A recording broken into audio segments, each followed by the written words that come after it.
on a day like today, you go through a lot of propane because it's on high and it hardly does anything to the wax.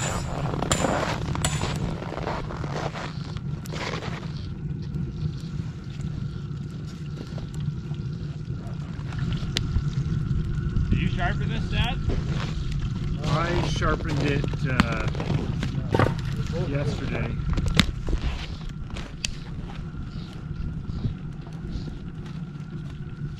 Probably right in your way, but it's so warm here. Yeah, no, it's fine.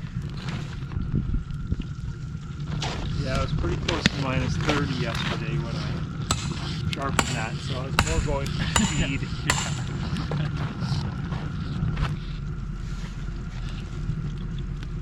Oh.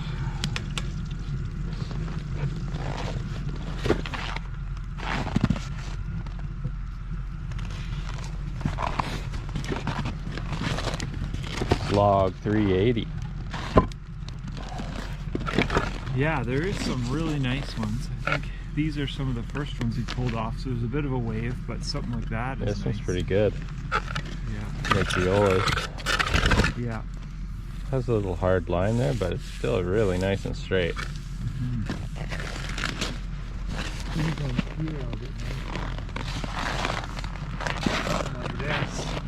It's such a big piece. Yeah. Make like 3 violins. Yeah, these are nice. Yeah, really consistent. Really even grain, like you were saying. Yeah, really consistent grain. All the way from here it's a bit wider, but right across there is very even and no hard lines. Oh, this one looks so good. Yeah, like that one, a big chunk.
I love how light they are.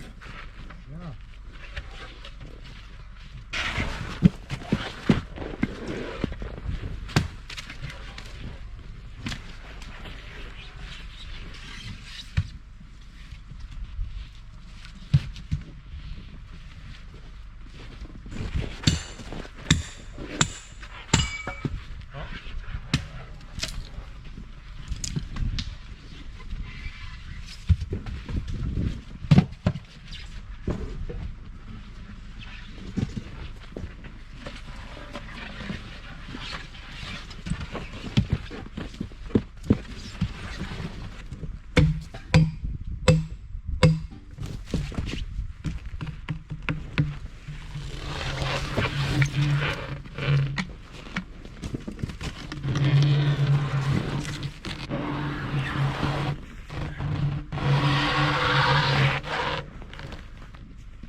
So if you remember that strange sound earlier, that was the sound of the Froe breaking, and this is the biggest chunk that we have left of it.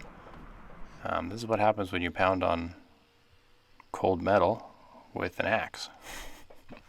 So I think I'm going to try and make another one, and I might change the design a little bit and see if I can't improve it a little.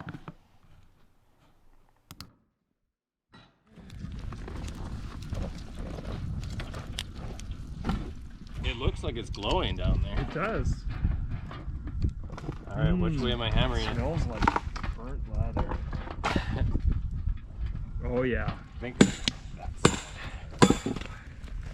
Alright.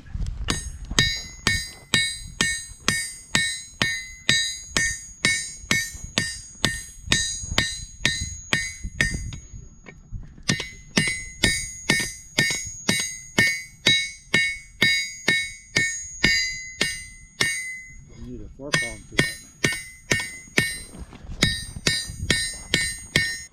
4-pound hammer.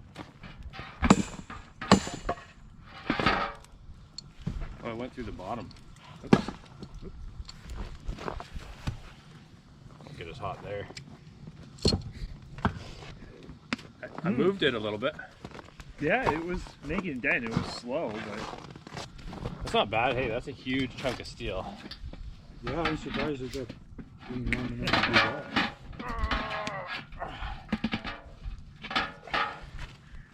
Welding Those are gloves good are gloves. very multi-purpose. I broke the stick. Yeah, this little burn box burns pretty hot and fast. yeah. Burning little kindling stuff.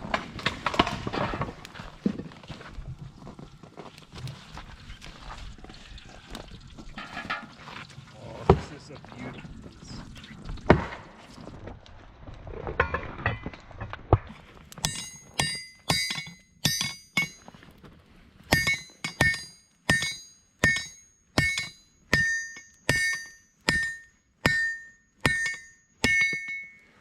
Hey!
So for those of you who are familiar with Froes, you'll notice that this shape is very non-Froe. Typical Froes are very straight because the goal is to make a straight cut. But if you let me defend my design for a second, I've noticed three things that occur pretty commonly when you're using a Froe. First, the wood handles are always breaking off. Secondly, the eye for the handle is in the way when you're trying to actually remove the Froe from a block of wood if it gets stuck in there. I opt to just leave it out. Last is for starting a Froe in a split. What you end up having to do is lift up on it and only drive the tip in first, otherwise it won't initiate into the wood. So what I've done is I've based the whole design around that concept where you only drive part of the Froe into the wood at one time.